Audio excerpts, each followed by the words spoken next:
G. Bush is sick, but you still got Mikey McNuggets and Earl the Pearl. This is the Ultimate Brown Show.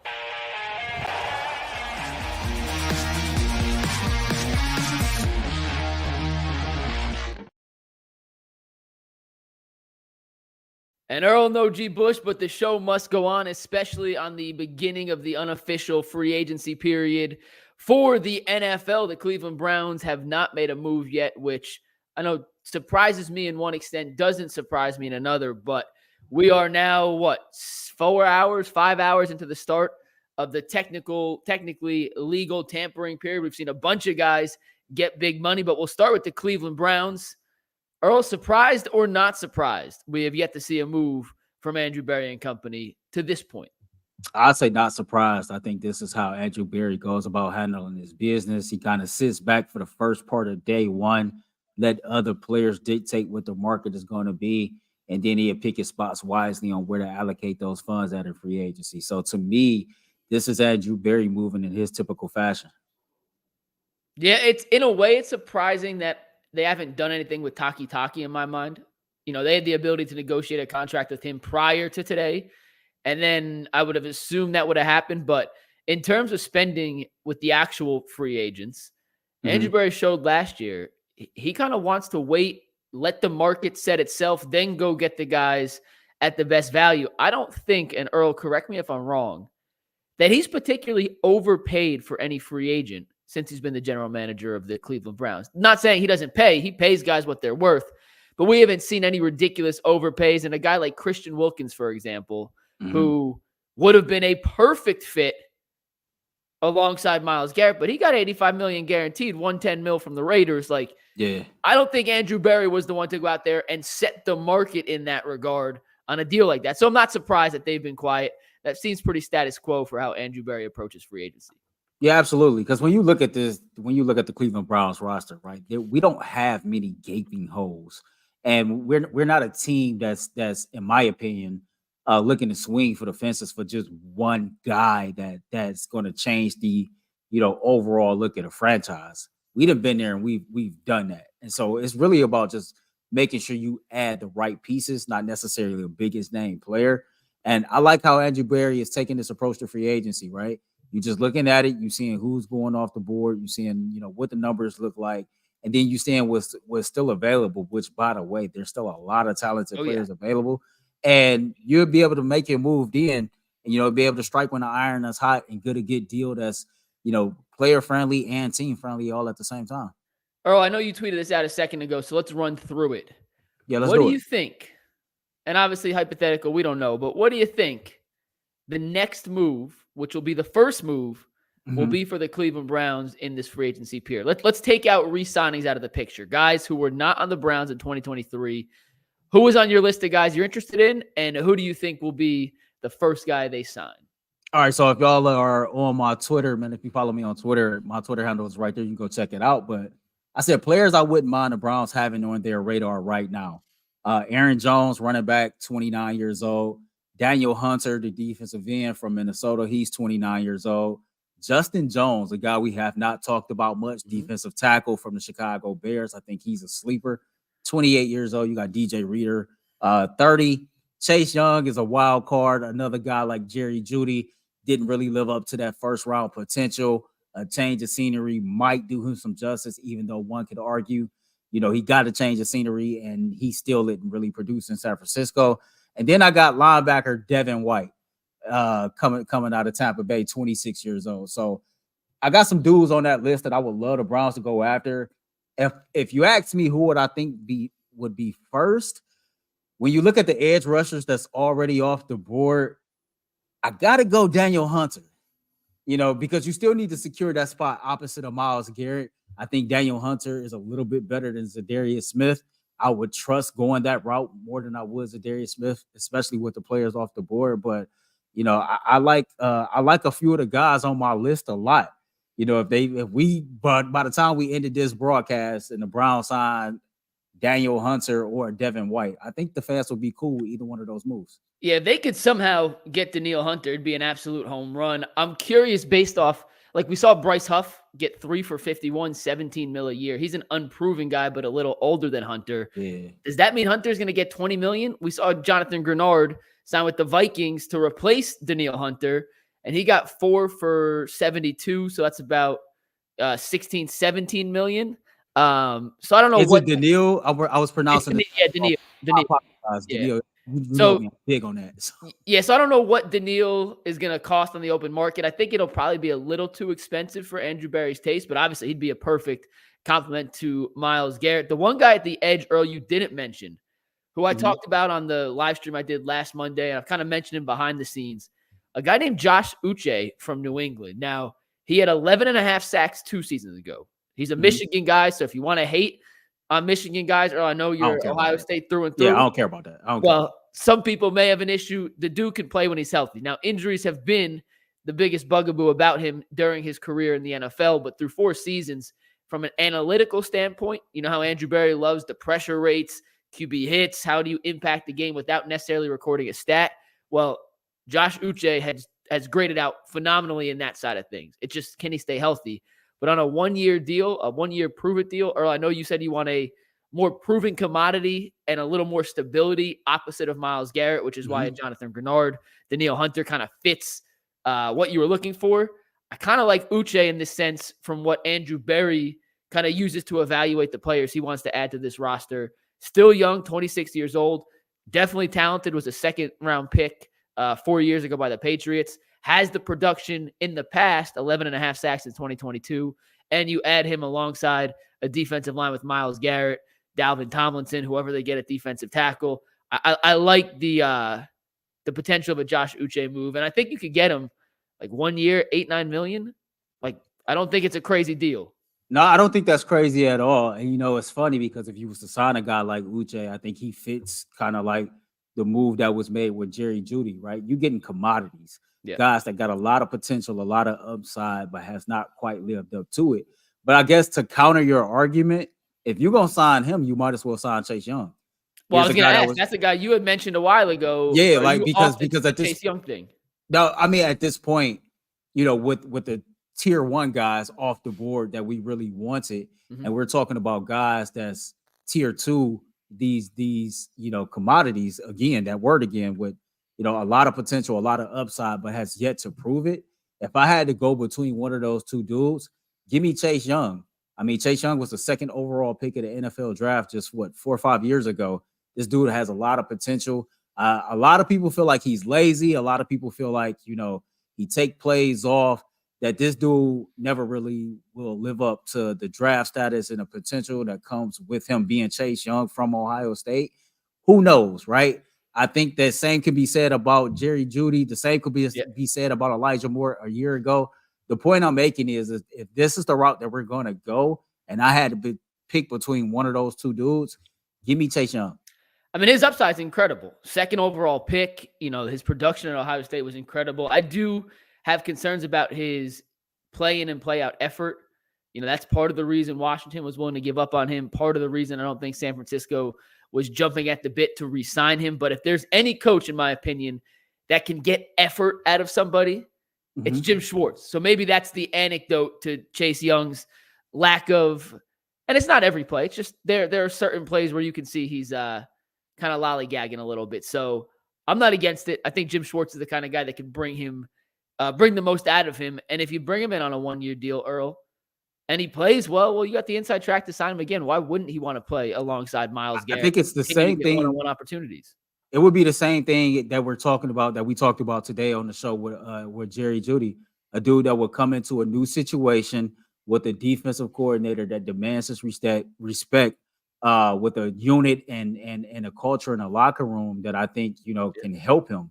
He's 25 years old. You know, the dude can only get better. And as to your point, a 1-year prove-it deal and you really already have him in the building, it makes it easier for him to be a Cleveland Brown long-term if, you know, he can realize his potential. So I see that kind of, either one of those really sound like an Andrew Berry move, to be totally honest with you. Yeah, speaking of non-Andrew Berry moves, doesn't mean it's impossible, but I see a couple people in the chat asking about Joey Bosa.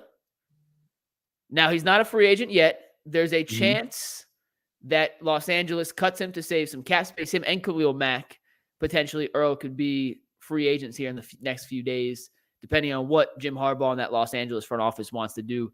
Bosa clearly has the talent.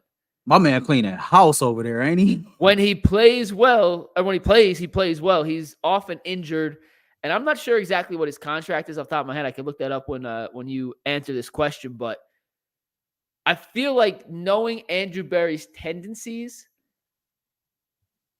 in a way, it kind of does fit what he likes. Like, if you could get him for a, 5th and 6th round pick again, I feel like that's kind of up AB's alley, but also I just, for whatever reason, I don't think it fits as well as some of these other guys. And maybe that's just me overlooking the situation. I'm not 100% sure. What do you think on Joey? But I don't love it.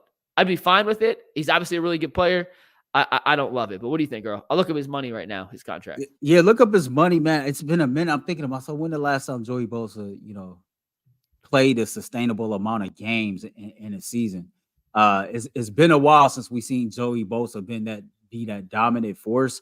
I don't like it, but I wouldn't hate it at the same time. Like, if I had to pick and choose between, the dudes that might be possibly released from the Chargers, I'm going to take Khalil Mack over Joey Bosa, because even at Khalil Mack's age, even him being a savvy veteran, this dude continues to still put up crazy ass numbers season in and season out. And he's been more durable over the course of his career. This is a dude that's produced literally in Oakland when he was with the Raiders, in Chicago with the Bears, and in LA with the Chargers. So if I had to pick between one of those two dudes who might potentially be released, I think I'm going to take Khalil Mack. Yeah, so Bosa's cap hit this season is $36.5 million. His cap hit next season is $33 million. Now, if he were to be cut, you obviously could renegotiate that. If they were to trade for him, they don't absorb the full cap money. It'd be $15 and $17 million based on their base salary. But he has only played 14 games in the last 2 years, Earl. 5 games in 2022, 9 games in 2023. He has 8.5 sacks over the last 2 seasons combined. I just need something a little more stable, opposite of Myles Garrett. We've had this rotating door. Jadeveon Clowney, Za'Darius, and going back even further, there was a couple other guys they brought in and out. And I would like just a little more stability on the outside. And I know when I push for Josh Uche or someone along those lines, Bryce Huff, who I obviously wanted before this, and he signed with the Jets for a pretty hefty price. I just thought that was a guy who, if he performed, could be your opposite end to Myles for the next 4 or 5 years. You know what I mean? Yeah. And at this point of his career, Khalil Mack, Joey Bosa, that's why I don't love the idea of Za'Darius Smith. It just seems like it's another year in, and then out doing the same conversation next year, Earl. And I don't love the revolving door at a very important position on the field. So let's have this conversation real quick for a few minutes, because I'm not sure where you stood as far as, let's see if we can get a young edge rusher to lock this dude up for the next 3 or 4 years. But clearly we're past that, right? Those dudes. I wanted Bryce Huff, so I was in the same. Okay, so you was on. Okay, so we're past that. So now it's like, okay, let's assess where we are now, and then try to see if we can figure out the best course of action. And I come back to Chase Young. I think not a lot of people are high on Chase Young. I think a lot of people feel like that he's lazy and that he might have kind of reached his ceiling. I don't do that, but I'm a Browns fan. I'm a little biased. I'm a Buckeyes fan. So it's easy for me to say I don't believe that. So the point I'm making is, you can really, really wait this thing out and possibly get Chase Young for the low, and then rotate him in with Agba. Let Alex Wright continue to develop. You got McGuire that's going to continue to develop. You got some young dudes at the edge position that we think can be major players maybe a season or 2 from now, but that's quite not ready yet. And maybe taking a flyer on Chase Young, adding him in with that group could do the Browns some services, because me and you both wanted guys that we wouldn't have to worry about addressing this position next year and the year after that. And by the way, shout out to your boy Huff. The dude got the most money ever for a undrafted guy that plays defense. Like, you talk about somebody putting in the work and like staying focused and just putting his head down and grinding and letting it all pay off for him. that was him. What he signed for like $51.5 million in guaranteed money? 3 years. Yeah, 17 a year. That's damn impressive. That's crazy, man. And so all the points you make for Young, Earl, I'm right there with you. I just like Uche a little better. They're the same draft class. They've both played. Uche has 51 games in his career. Chase Young, 43. Young has 16.5 career sacks. Uche has 18.5.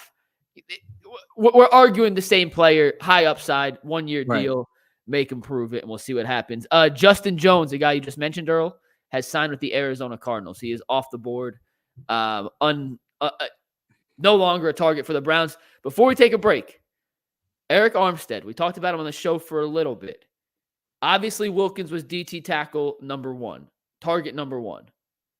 And we're talking after Justin Madubuike and Chris Jones went off the board, guys who were available today.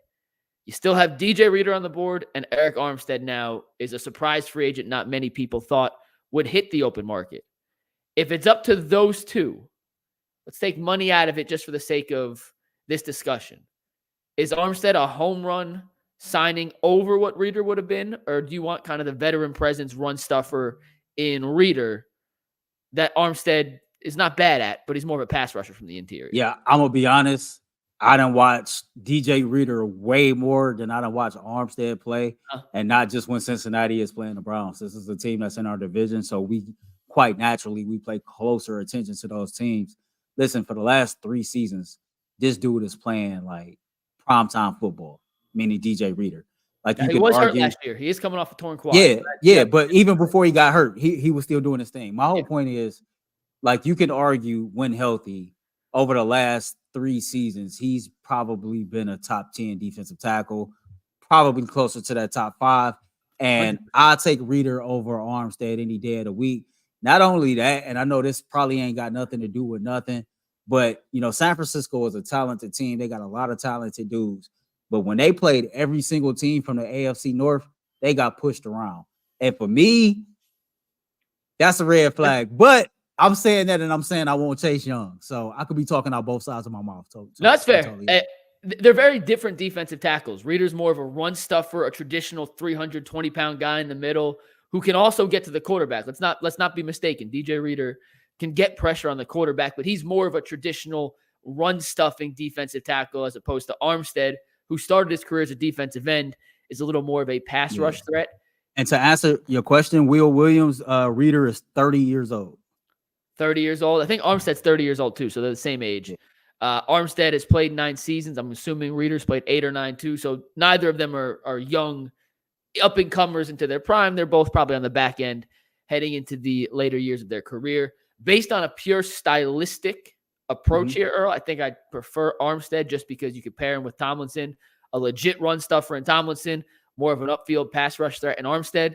But if the Browns end up with DJ Reader, I'll be doing backflips, my man. He's that good of a player.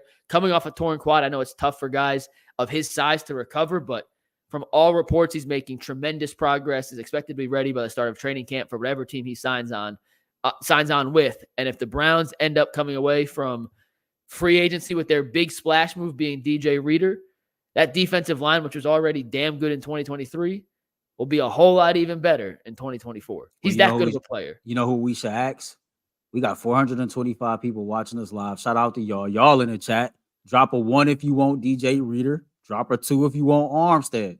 And there's no wrong answer. There's no wrong answer. 2 very good defensive tackles. What me and Mike is going to do, we're going to add them up, see who got more 1s, more 2s. We're going to shoot that over to Andrew Berry. Andrew Berry is going to fulfill the fans' needs this one time only and go sign a defensive tackle that you want. For sure. We'll do that once. Quick reminder that if you're a fan of the Ultimate Brown Show, we also have the Ultimate Cavs Show. The Ultimate Guardian Show, by the way, starts at the end of the month. The first official announcement of the host comes tomorrow on UCSS. 2 big-name guys will be hosting the Ultimate Guardian Show. The Ultimate 216 Show with Earl airs every Thursday. And as always, you can listen to us via podcast as well, wherever you listen to your podcast. Earl, let's get off the Browns for 1 sec. We will catch up on the 1s and 2s here in the chat. Let's talk about some of the other deals around the NFL. Some dudes got paid today.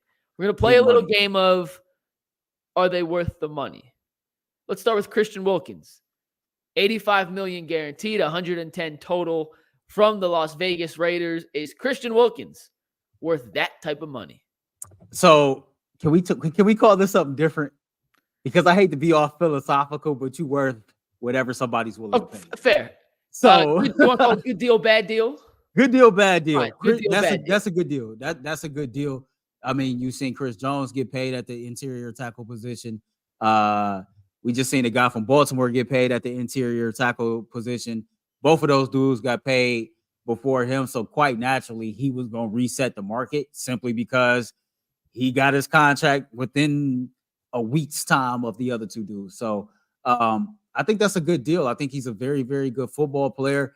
You put him on that same defensive line with Max Crosby, and oh my God, you got something.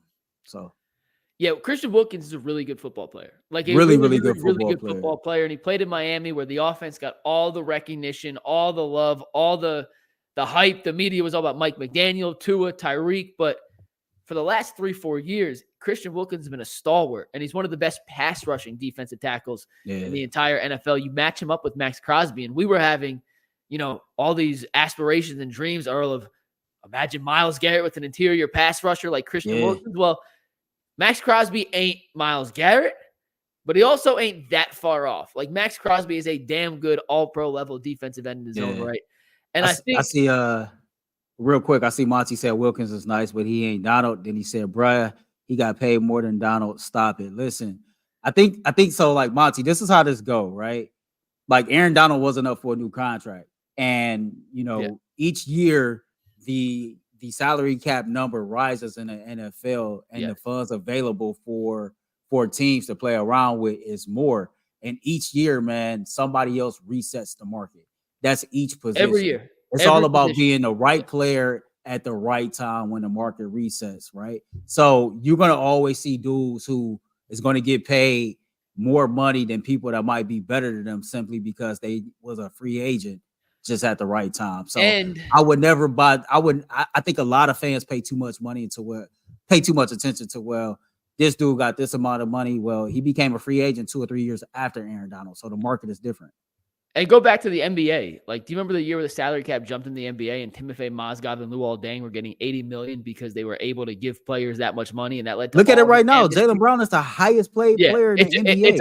It's all about who's up next. Like Jaylen Brown's the highest paid player in the NBA.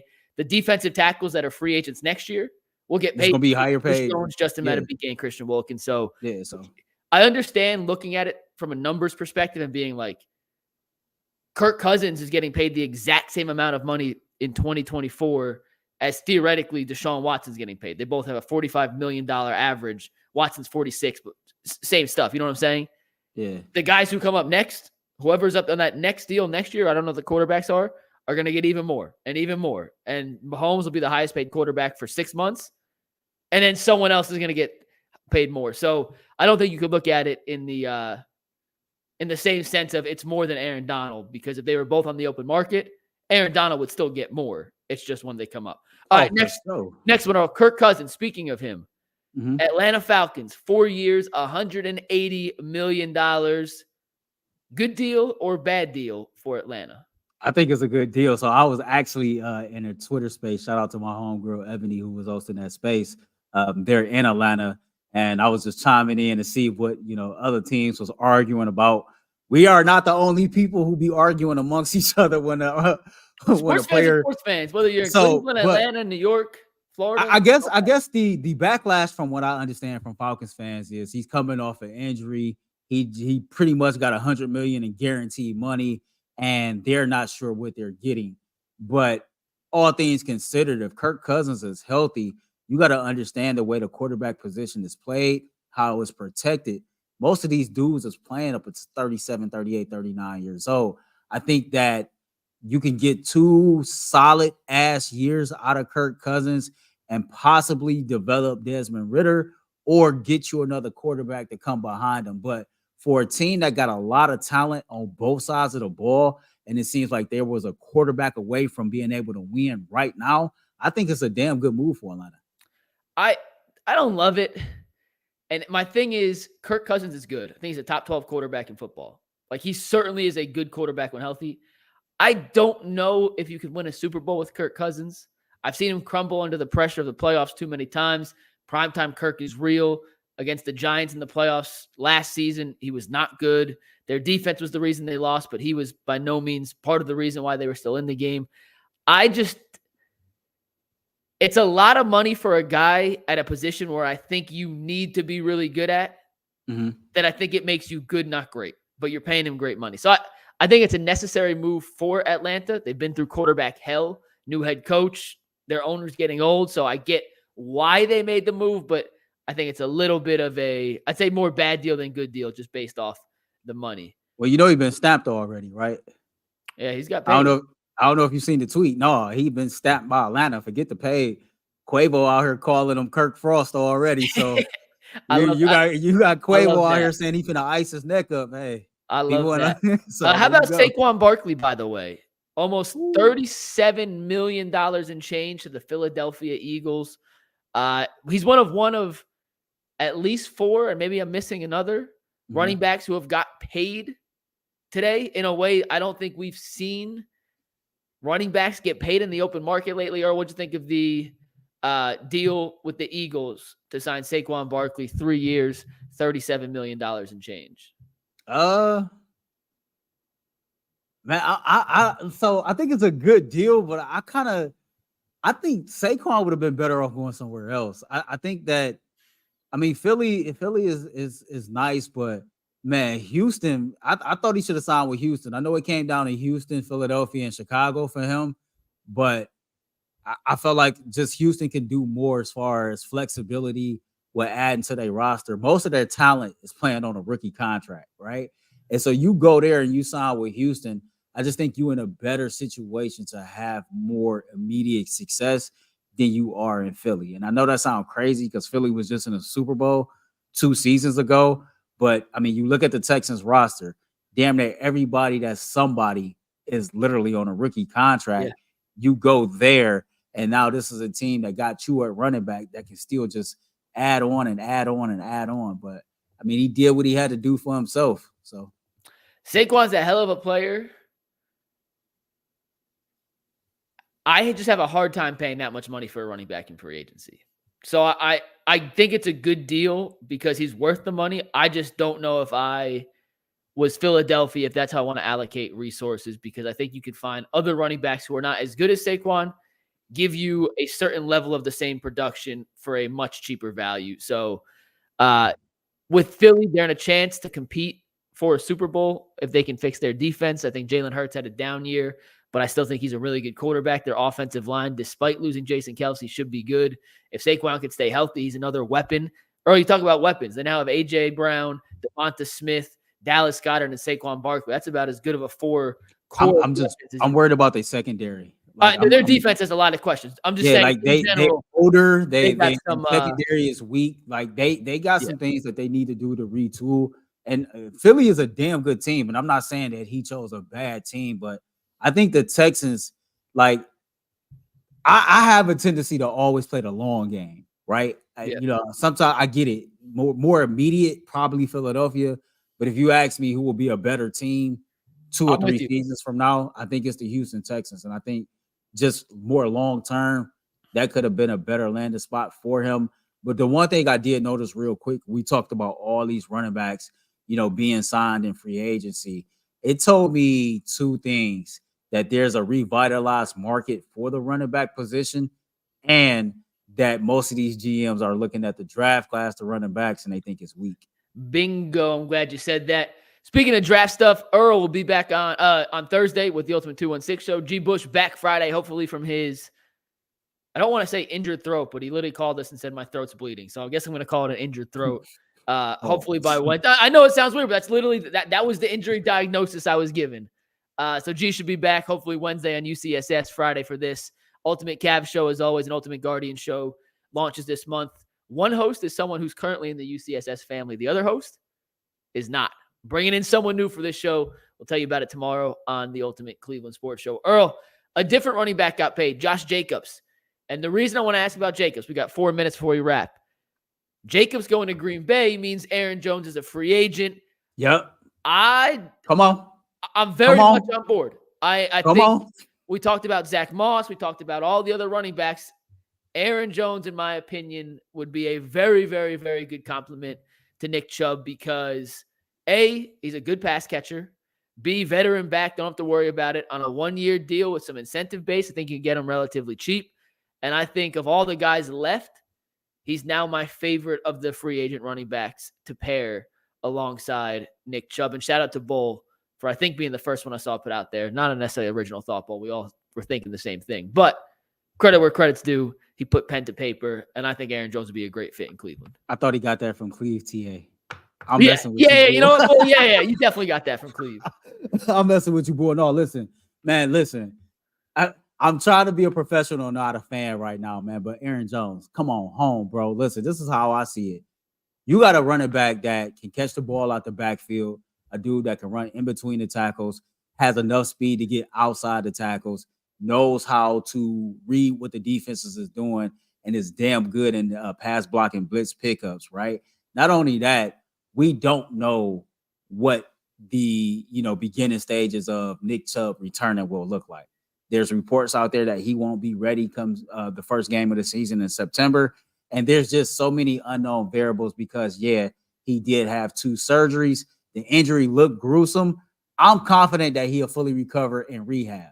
But while that's going on, I don't want, there's a drop-off from Nick Chubb to Aaron Jones. Yeah.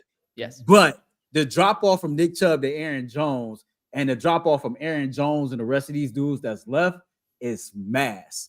That's how good Aaron Jones is. A lot of us in here play fantasy football.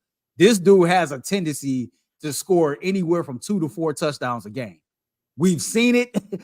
We've experienced it on more than one occasion. You get that dude in here to compliment Nick Chubb.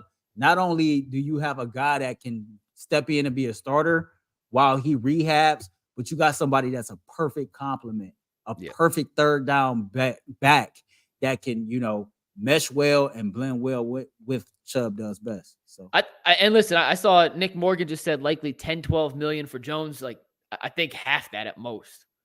I think 5-6 million at most on a 1-year deal. So we'll see. If he costs 10-12 mil, not a chance. If he's 5-6 mil, they got a shot. Earl, last one before we wrap up. We got less than 2 minutes here. Gabe Davis, 3 for 39 to the Jaguars, a chance to earn close to 50 million in incentives. Similar price point to Jerry Jeudy. Obviously, one was signed in free agency. The Browns traded a 5th and 6th for Jeudy. So do you like the Jeudy trade more, knowing the comparative value to Davis? And did the Jaguars overpay for Gabe Davis? I don't think they overpaid. I think he got what his market value was. I think that when you look at the 2 players, when you see the numbers being very similar, in all honesty, the Browns got the better player. These are 2 dudes who's both been inconsistent since they've been in the NFL, but one has a much higher ceiling has been projected to be a much better player. And so you're talking about, the money being around the same. And, regardless of what it looked like of him being on that 5th-year option, I think the Browns got more control over Jerry Jeudy than what people think or what they see at the naked eye. So if I had to choose between the 2, then Jerry Jeudy over Gabe Davis. 100% agree. I think, to be honest, it's a bit of an overpay for Gabe Davis. A slight overpay, but you know what? You got to sometimes overpay to get the player. I think we missed a super chat real quick, too, before we... we did have one from Jarrell Jack. What do you think about the Browns do at linebacker? 30 seconds. I'll go first, Earl, in 10 seconds. And they re-sign Taki and Jordan Brooks from Seattle, the other guy they bring in. I like it. I'm with it. I'm with whatever that's going to make the team better, man. Seriously. Bobby Wagner, also a free agent. They made a run on him last year. We'll see what happens this year. Obviously, a veteran with plenty of experience would be a nice fit in this defense. G. Bush, hopefully back next Wednesday and Friday for his version of the Ultimate Brown Show. Appreciate you guys tuning in for myself and Earl, and we will see y'all tomorrow, 11 a.m. on the Ultimate Cleveland Sports Show. Peace.